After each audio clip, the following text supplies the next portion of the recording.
అతి సాధారణ యువతిగా జన్మించి సాక్షాత్తు శ్రీమన్నారాయణుని మహోన్నత అవతారమైన శ్రీరంగనాథ స్వామినే వివాహమాడి దేవదేవిగా పూజలందుకుంటున్న గోదాదేవి మహిమలు గాథలు వింటుంటే ఒళ్ళు పులకించక మానదు.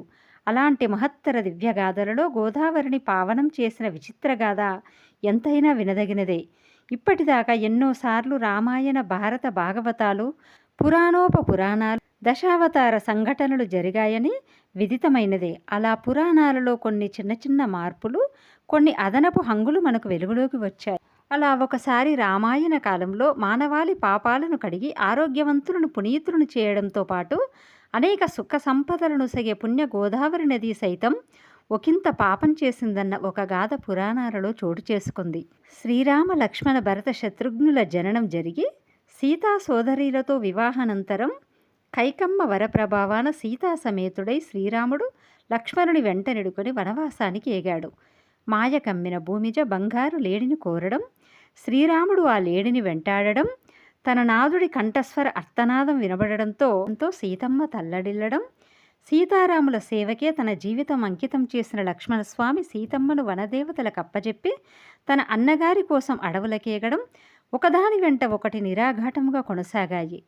ఆ అదను కోసమే మాయలేడిని పంపిన లంకాధిపతి భిక్షురూపంలో వచ్చి ఆశ్రమ వాకిలి నుండి సీతాదేవిని బయటికి రప్పించి సీతాదేవిని అపహరించి లంకకు పోసాగాడు.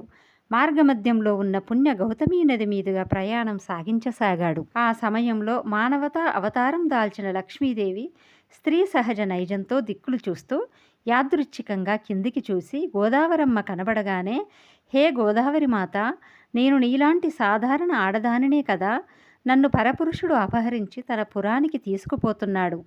నా యందు దయతరచి నాకేదైనా ఉపకారం చేయంటూ వేడుకుంది.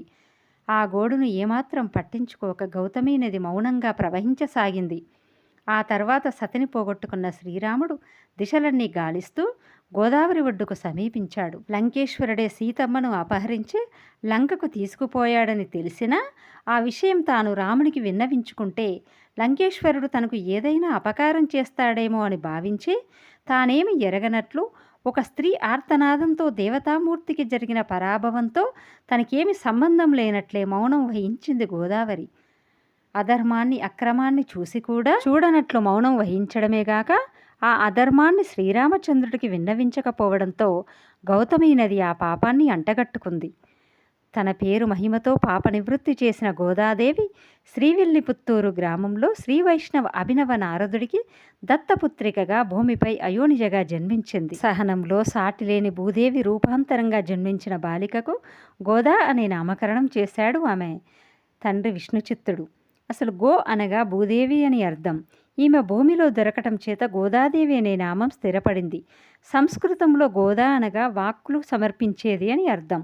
యుక్త వయస్కురాలైన గోదాదేవి తండ్రిలాగా భక్తి జ్ఞాన వైరాగ్య సుగుణ సంపదలను పొందటమే కాక శ్రీవిల్లిపుత్తూరునే వ్రేపల్లగా చేసుకొని విష్ణుతత్వాన్ని వెలువరించే 30 పాశురములు కలిగిన తిరుప్పావైని రచించి రంగనాథుడిని తప్ప ఇంకెవరిని వివాహమాడనని శపథం చేసి అనునిత్యం రంగడికి తండ్రి సమర్పించే పూమాలని తాను మొదట ధరించి పూల సువాసనను పరిశీలించి బాగున్నాయి అనిపిస్తే తండ్రికిచ్చేది. రంగనాథుని ఆలయ ప్రధాన పూజారి ఆ పూలమాలలో ఒకసారి తల వెంట్రుక ఉండటం గమనించి పెరియాళ్వారుని మందలించాడు. నాటి రాత్రే శ్రీరంగనాథుడు కలలో కనబడి గోదాదేవిగా పెరుగుతున్న పెరియాళ్వారు కుమార్తె తన ప్రియసఖిగా వివరిస్తాడు. ఈ సంగతి ఊరంతా తెలిసిన మరుక్షణం గోదాదేవి రూపమైన భూదేవి శ్రీరంగనాథ స్వామిలో ఐక్యమై వెలిగింది. ఆమె పుణ్యశీల సత్ప్రవర్తనతో పెరిగి రూపగుణ విశేషాలలో అసమానురాలై శ్రీమన్నారాయణుడికి సొంతమై దేవతగా లోక కళ్యాణం సాగించసాగింది. అపార భక్తిశీల సద్గుణాలతో శ్రీరంగనాథుని ఆత్మలో ఐక్యమైంది. ఇలా భూదేవి బాలికగా జన్మించి గోదాదేవి అనే నామకరణం చేయడంతో ఆ పుణ్య గోదా అనే వాక్యంతో ఈ పుణ్య భూలోకంలో బాసిల్లుతున్న చరాచరమంతటికీ పాపం నివృత్తై పునఃపావనం చేకూరింది. అంతటి మహోన్నత దేవతామూర్తి పేరునే గౌతమీ నదికి మరొక పేరు గోదావరిగా ఉండడంతో ఆ గోదాదేవి సత్శీల సద్గుణ శక్తిలోని ఒకంత భాగం గోదావరికి చేరి గోదావరి నదికి కలిగిన పాపభారం తొలగి పుణ్యం సంతరించుకుంది.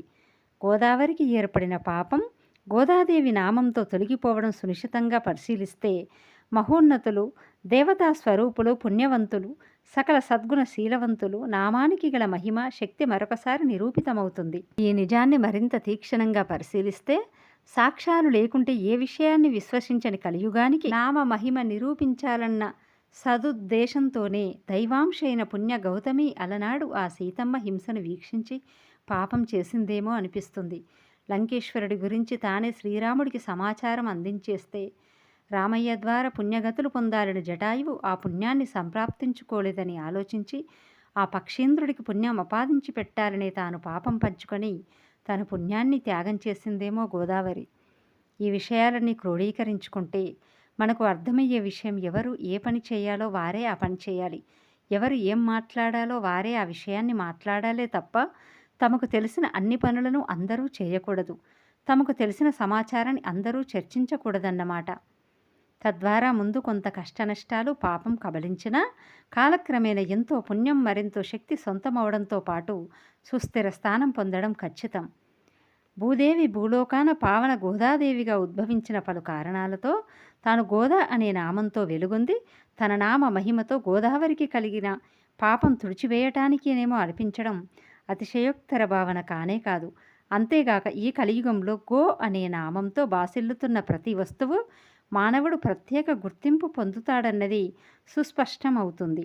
నామమహిమ అమోఘంగా రుజువులతో నిజం చేసిన గోదావరి నది, గోదాదేవి ఈ ధనుర్మాస సమయంలో చిరస్మరణీయులే.